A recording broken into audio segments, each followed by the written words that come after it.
Yeah, because it seems that the quickest way to improve your verbal reasoning is to shove a tissue up your left nostril. So let's see how these tissues work. Consider, right, an n-dimensional hypercube and connect each pair of vertices to obtain a complete graph of 2 to the power n vertices. Each of them? Yeah. Then colour each of the edges of this graph using only the colours red and black. That's my question, what is the smallest number, the smallest value of n for which every possible such colouring must necessarily contain a single-coloured, complete subgraph with 4 vertices which lie in a plane? 6. That is exactly what people used to think. That's amazing. Brilliant. Further. Absolutely extraordinary. Further up there, further. Yeah, until 2003, most graph theorists thought the correct answer was probably 6. I can only apologise. But...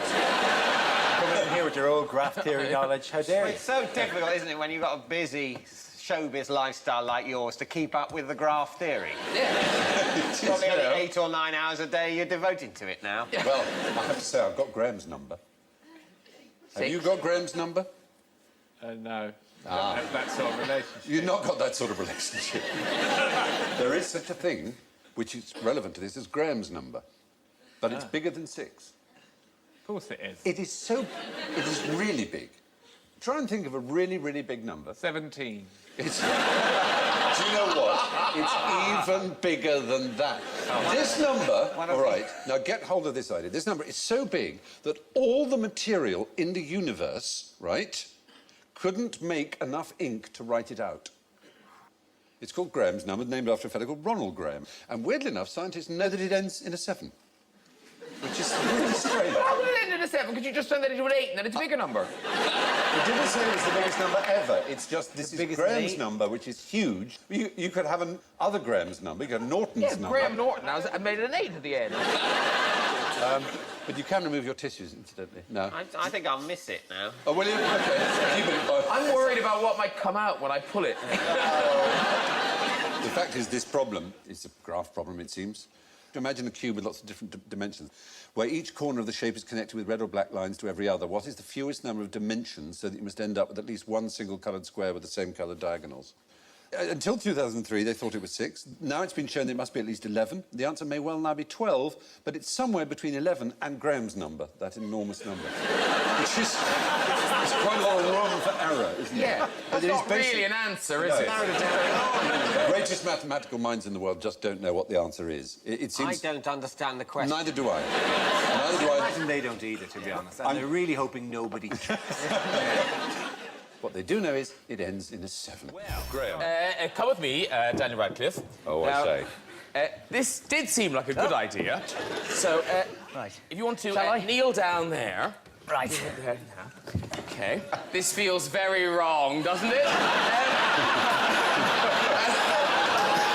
Children are watching and sobbing. What's he doing?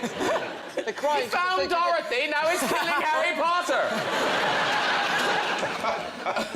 OK. Daniel, you have... You right there? Yeah, that Daniel, have you feels finished about right, yeah. both of the Harry Potter films by now?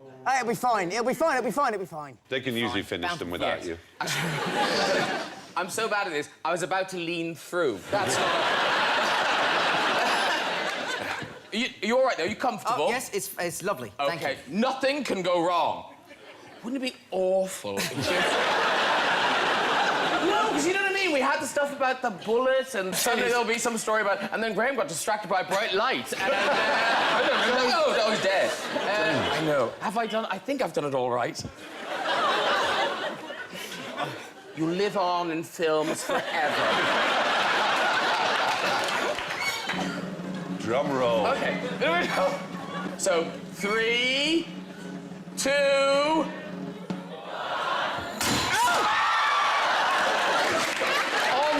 Bombshell, ladies and gentlemen. Thank you, Graham. What music can you play to your children to make them brainier?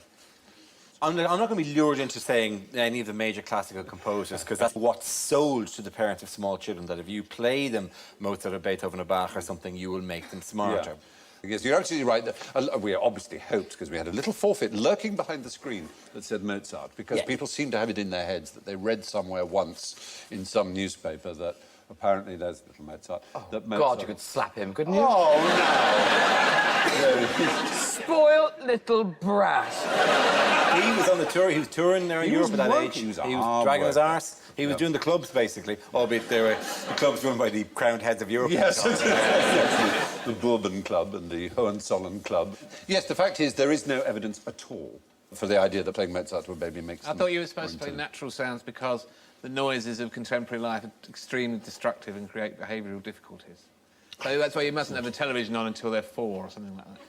Oh, I hadn't heard that That is particular not one. how parenting works, my friend. You have the television. You train them to like the television as quickly as they possibly can. Because there was no ADHD until TV was invented. They're kind of coincide. They're happy with HD, my friend. But is there music that makes them cleverer? Well, no, you see, there was some study, which has since been debunked by many other studies, which claimed that the IQ went up. But it was only done to students, not to children. You can't test any of these things on children because you'd have to have a control group as such. You'd have to have a baby that you're not playing Mozart to in the hope that the child is stupider. And that's a tough sell to parents to say, we'd like to test your child by denying him any intellectual stimulation and hoping that he turns out dumb. And But not if you said we'll look after it 24 hours a day for the next 6 months to test this. Yeah, People would be quite happy to hand We'll them over give then. him money. But presumably if you just play the child educational songs, like 1 potato, 2 potato, they'd at least learn that. That's true. And could count potatoes. important life skill. Growing up in Ireland, that was gonna say- vital. Oh, 1, 2, that seems to be it. We're going to another. Finished. Do you know about the English Mozarts? Do they mean anything to you? Have you... McFly. Very, very popular. High quality, high quality. You know, there were 2 chaps around. One was Thomas Lindley. He beat Mozart by playing a concerto at an earlier age even than Mozart did. At 14, both boys played together. They looked to be future stars, but unfortunately, Lindley fell into a lake while boating and was drowned when aged 22. Yeah, pushed No in by accident. Mozart.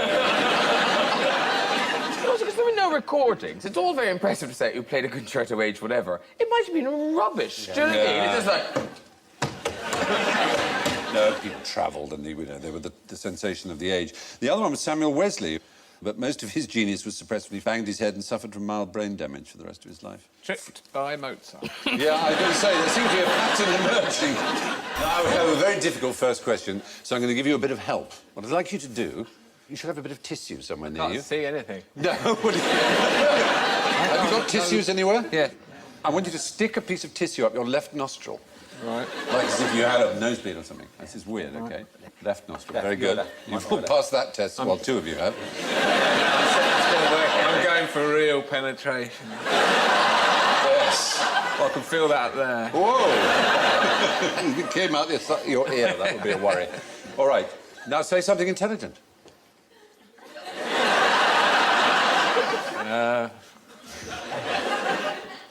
A squared equals B squared plus C squared. That's very good. If Pythagoras' theorem, you know. Yeah, excellent. Well, now, what this is about... Do you breathe through your left nostril mostly, or right nostril, or both nostrils? My arse. Oi! I've always suspected that one works better than the other, but I've never kept a note of which it is. Well, you won't be surprised to hear that some people do keep notes of how people breathe. Does it not alternate? You're right, Dara Breen. It does alternate. It has a periodicity of 4 hours. You swap from being mostly left to mostly right. And what's completely weird is that you answer questions on different types of subject better according to which side you're breathing through. Am I going to asphyxiate about 12:30? You might, actually. That's a very good point. You are allowed to breathe through your mouth if you want to. Should we be keeping notes of when you know, of what shift work our nostrils are on? So that, it's the left will be in charge from 1 till 4. That's when I should be doing sort of maths-based things, like my tax return. If I'm going to write a poem, I'll wait till the more creative right nostril comes in. About 4 p.m. Well, actually, if you're breathing through your right nostril, you should be better at visual and spatial tasks. If Right. you're So breathing right through- now? Yes. That's it. You should be good at visual and spatial things. Well, And if you block the right one, you should be better at verbal things. I know it sounds mad, but you've probably heard of the study in '89 called unilateral nostril breathing that old thing. influences lateralised cognitive performance by Block, Arnott, Quigley and So Lynch. why don't all sports people constantly block their left nostrils? Well, actually, you've probably seen They what a lot of stretch- sports... they They stretch their actually... noses, yeah. They put a piece of elastoplast. Plaster. Oh, that's the the snoring. anti-snoring little Yes. thing. They do that. you are. To wind, so they're both open at the same time, so they get maximum, I guess. And often they snort drugs as well. They don't. When we watch a sports person with one of those things on, Yeah. they're not only at their best at sport, they're also at their most verbally dexterous. Indeed. And visually and spatially, because they got both wide open. Otherwise, they can't even go, mine. No, what have you got? What have you found? I think I lost the end.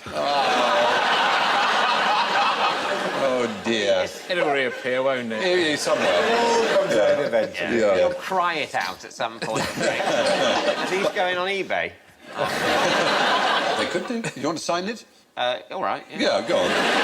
But if you I block... think I've already left my mark. Blocking the right nostril makes you more emotionally negative, it appears, according to another study. A higher score on the Spielberger State Anxiety Inventory.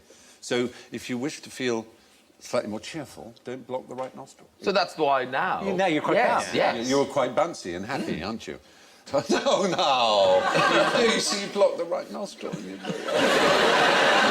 terribly sad.